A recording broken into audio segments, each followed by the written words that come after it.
और सुनिए बुखारी शरीफ की हदीस, बुखारी शरीफ जिल्द सानी किताबुल मगाजी, बाबो मरजई नबी सल्लल्लाहु अलैहि वसल्लम मिनल अहज़ाब व मखरजही इला बनी कुरैज़ता व मुहासिरतही इय्याहु। इस मकाम पर यह हदीस है, यानी ग़ज़वे खंदक का बयान जहां है तो ग़ज़वे खंदक का दूसरा नाम क्या है?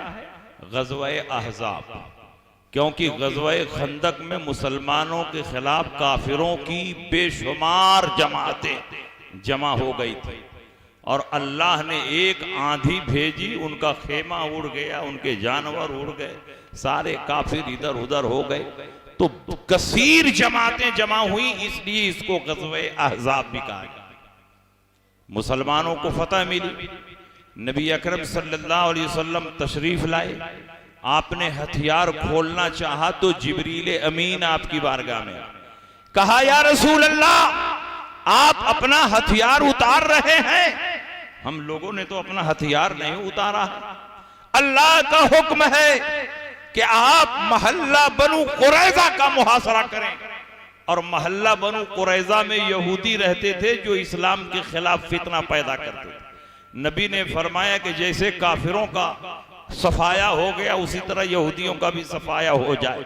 आप हथियार न खोलें बल्कि अपने सहाबा से कहें फौरन निकलें और महल्ला बनु कुरैज़ा का चारों तरफ से मुहासरा करें। नबी अकरम ने अपने सहाबा से फरमाया कि तुम लोग निकलो, महल्ला बनु कुरैज़ा में पहुंचो, और अल्लाह के नबी ने आर्डर दिया, ला युसल्लियन्ना अहदुनिल अस्र इल्ला फी बनी कुरैज़ा, तुम में से कोई रास्ते में नमाज़े अस्र न पढ़े जब तक महल्ला बनु कुरैज़ा में न पहुंचे।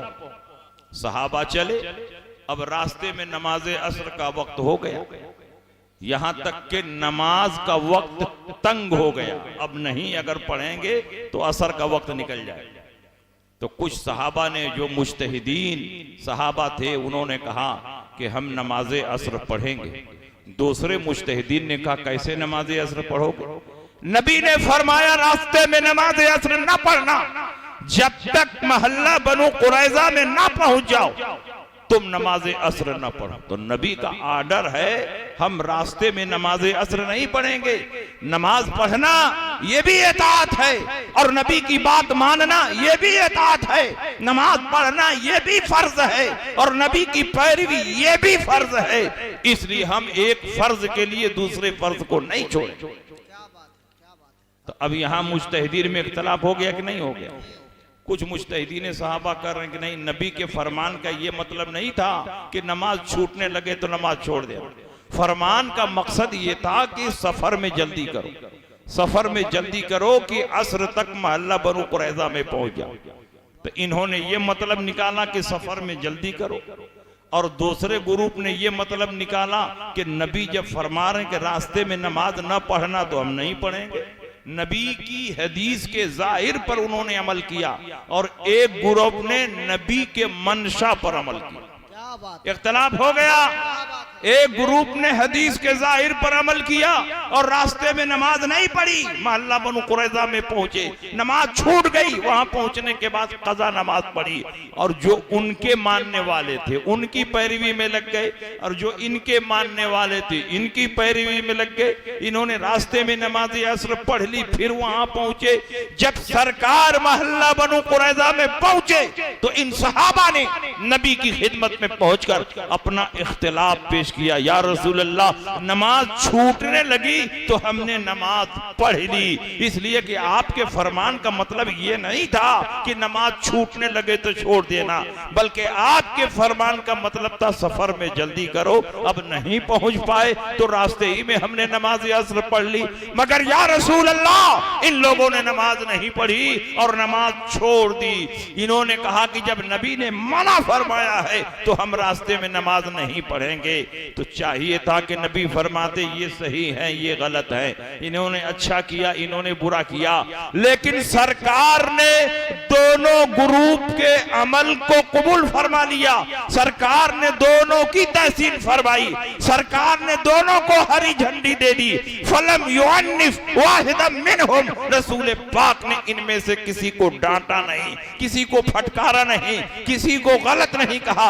इसका मतलब यह हुआ कि मुज्तहिद अपने इज्तिहाद की रोशनी में जो मसला मुस्तंबत करे उस पर वाजिब है कि उसी के मुताबिक अमल करे। क्या बात है, जिंदाबाद जिंदाबाद। अब जहां तक मुज्तहिदीन में इख्तिलाफ का सवाल है तो सहाबा में भी इख्तिलाफ हुआ, लेकिन नबी अकरम ने न डांटा न फटकारा। तो मुज्तहिदीन का इख्तिलाफ रहमत है, इख्तिलाफ हो उम्मती रहमतुन जो फरमाया गया तो ये हमारे और आपके इख्तिलाफ के लिए नहीं फरमाया गया। इख्तिलाफ हो उम्मती रहमतुन का मतलब है इख्तिलाफ हो मुज्तहिदीन उम्मत रहमत, मुज्तहिदीन उम्मत का इख्तिलाफ ये रहमत है। तो सरकार दो आलम सल्लल्लाहु अलैहि वसल्लम की इस हदीस से तकलीद का सबूत होता है। ये कहते हैं कि किसी इमाम की पैरवी नहीं करनी चाहिए, क्योंकि एक ही मसले से मुताल्लिक इमामों की अलग अलग राय होती है। एक इमाम कहता है जायज, दूसरा कहता है नाजायज, तीसरा कहता है मकरूह, चौथा कहता है हराम। तो सही एक ही होगा, सब नहीं हो सकता। इसलिए इमामों की पैरवी ना की जाए, क्योंकि इमामों के दरमियान इख्तिलाफ पाया जाता है। आइए इसको भी रसूल पाक की हदीस की रोशनी में समझिए। नबी अकरम सल्लल्लाहु ताला अलैहि वसल्लम की बारगाह में दो सहाबी हाजिर हुए, वो सफर पर जा रहे थे। रसूल पाक ने नमाज की तालीम दी और फरमाया कि रास्ते में अजान देना और नमाज पढ़ते हुए जाना। ये दोनों सहाबी चले, रास्ते में पानी खत्म हो गया, वजू के लिए इनके पास पानी नहीं बचा, तो इन्होंने तयम्मुम से नमाज अदा कर ली। कुछ दूर चले तो पानी मिल गया और नमाज का वक्त भी बचा हुआ था। तो एक सहाबी ने कहा अभी अभी जो नमाज पढ़ी वो तयम्मुम से पढ़ी है और अभी नमाज का वक्त बचा हुआ है, तो मैं पानी मिल गया है वजू करके उसी नमाज को फिर से पढ़ूंगा। दूसरे सहाबी ने कहा यार फिर से पढ़ने की क्या जरूरत है, जिस वक्त हम नमाज के लिए पानी तलाश रहे थे उस वक्त पानी नहीं था, तो हम आजिज थे, पानी पर कुदरत नहीं थी, और जब पानी पर कुदरत ना हो तो तयम्मुम से पढ़ने की इजाजत है। हमने तयम्मुम से नमाज पढ़ ली तो हमारी नमाज हो गई, अब दोहराने की कोई जरूरत नहीं। इस सहाबी ने कहा मैं तो दोहराऊंगा, उन्होंने कहा मैं तो नहीं दोहराऊंगा। एक ने नमाज दोहरा ली और दूसरे ने नमाज नहीं दोहराई। यहां भी इख्तिलाफ हो रहा है। नबी अकरम सल्लल्लाहु अलैहि वसल्लम की बारगाह में ये दोनों सहाबी पहुंचे, इन्होंने अपने इख्तिलाफ का जिक्र किया, या रसूल अल्लाह हम सफर में थे, पानी खत्म हो गया, वजू के लिए पानी नहीं था, तो हमने तयम्मुम करके नमाज पढ़ ली। कुछ दूर चले तो पानी पा गए और नमाज का वक्त भी बचा हुआ था, तो हमने वजू करके फिर से उसी नमाज को पढ़ लिया। मगर इन्होंने वजू करके नमाज को नहीं पढ़ा, बल्कि अपने तयम्मुम वाली नमाज को बाकी रखा। तो जिस सहाबी ने तयम्मुम वाली नमाज को बाकी रखा था उससे नबी ने फरमाया असब्त सुन्नता व अजज़अत का सलात का, तूने सुन्नत के मुताबिक काम किया और तेरी नमाज हो गई। और जिस सहाबी ने नमाज को दोहराया था रसूल पाक ने यह नहीं फरमाया कि तुमने खिलाफ सुन्नत किया, बल्कि नबी फरमाते हैं वलकल अजरान, तेरे लिए डबल सवाब है। तयम्मुम से नमाज पढ़ने का अलग सवाब है और पानी से नमाज पढ़ने का अलग सवाब। नारे तकबीर, यहाँ देखिए इख्तिलाफ हो रहा है, लेकिन नबी अकरम सल्लल्लाहु अलैहि वसल्लम दोनों को सही कर।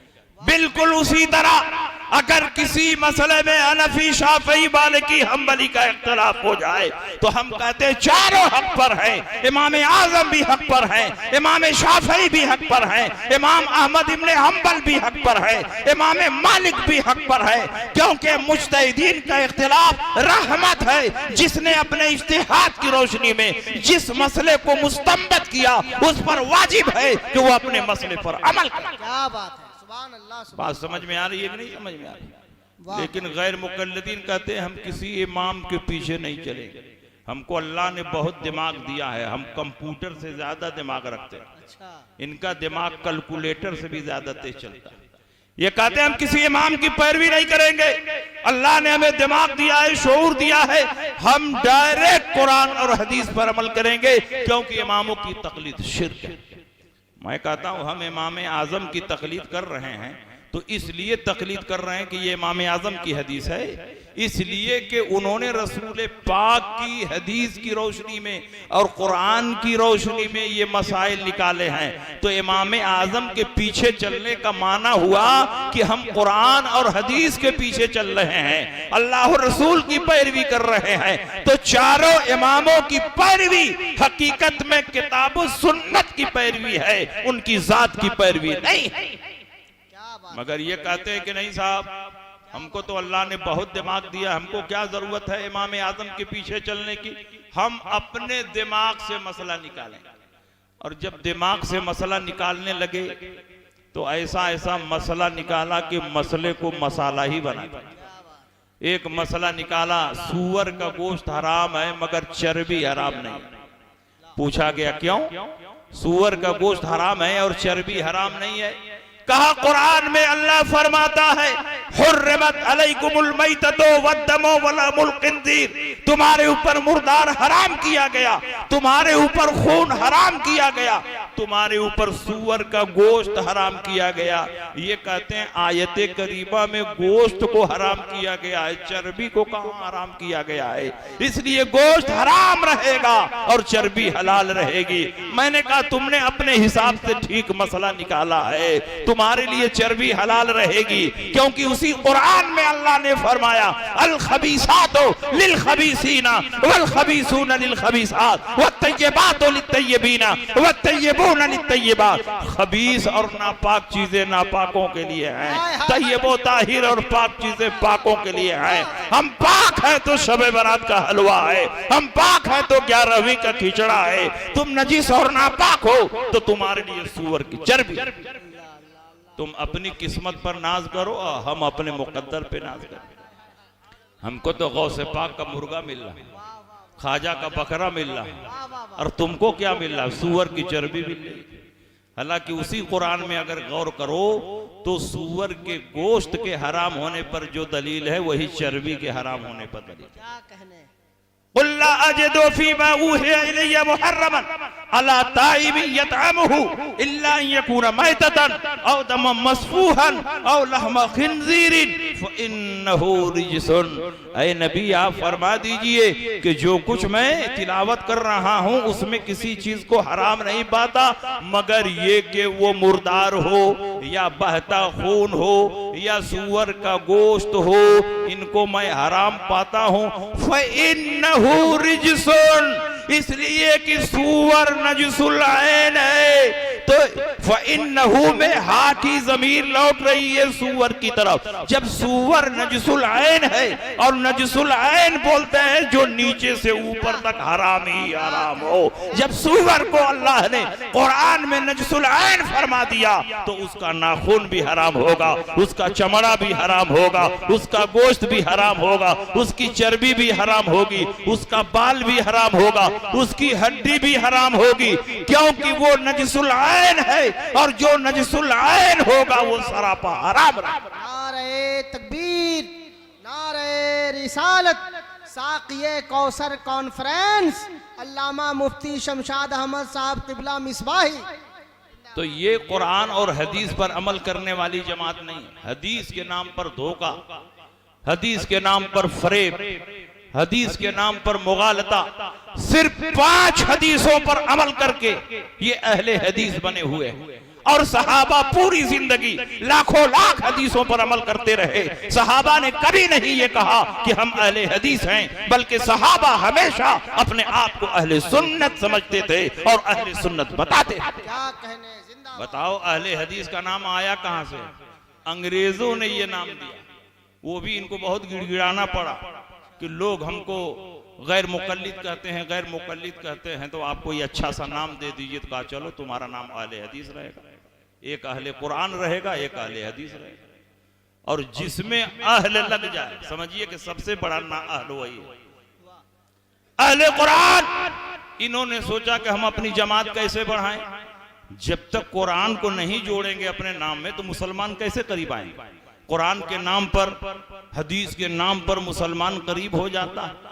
तो उन्होंने अपना नाम अहले कुरान रखा और कहा हमको हदीस रसूल की जरूरत नहीं है, कुरान में हर चीज का बयान है, और जब हर चीज का बयान है तो हमको हदीस रसूल की जरूरत नहीं है, हम कुरान से सब अमल कर लेंगे।